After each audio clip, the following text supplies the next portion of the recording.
Expérimenter pour progresser. 60 microparcelles d'essai bordent ce champ de blé.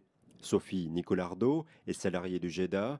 Elle suit ses cultures expérimentales dans le Barsicanais, Chaours et Herville-Châtel. Son objectif, réduire la quantité d'intrants dans les cultures. Alors les intrants, ça commence dès le semis puisqu'on réduit la densité de semis, donc la densité de grains qu'on met dans le sol, on la réduit. On réduit aussi les fongicides donc par rapport aux maladies. Et puis on réduit l'engrais, donc la quantité d'azote. Enfin l'engrais c'est uniquement la quantité d'azote apportée. Et puis aussi ce qu'on appelle les régulateurs, donc c'est ce qui permet de limiter l'averse, donc c'est-à-dire que le blé se couche au sol, en fait, se plaque au sol et qu'il soit difficile à récolter à la moisson.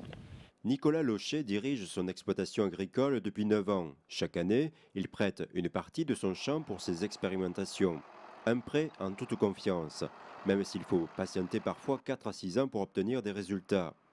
Mais pour Nicolas, ces conseils lui permettent d'éviter des erreurs fatales. Ce que j'attends, c'est qu'on puisse aussi encore tester des nouveaux produits qui sont toujours proposés par nos firmes et de voir si techniquement, économiquement, ça nous permet d'avancer ou pas. Parce qu'on s'aperçoit qu'il y a des produits qui baissent d'efficacité, donc il faut qu'on les remplace.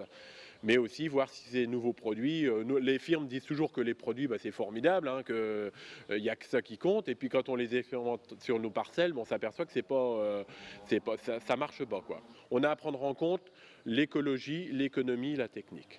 Ces expérimentations permettent de trouver le meilleur compromis entre ces critères. 250 champs expérimentaux sont implantés dans le département, 120 sont consacrés au blé.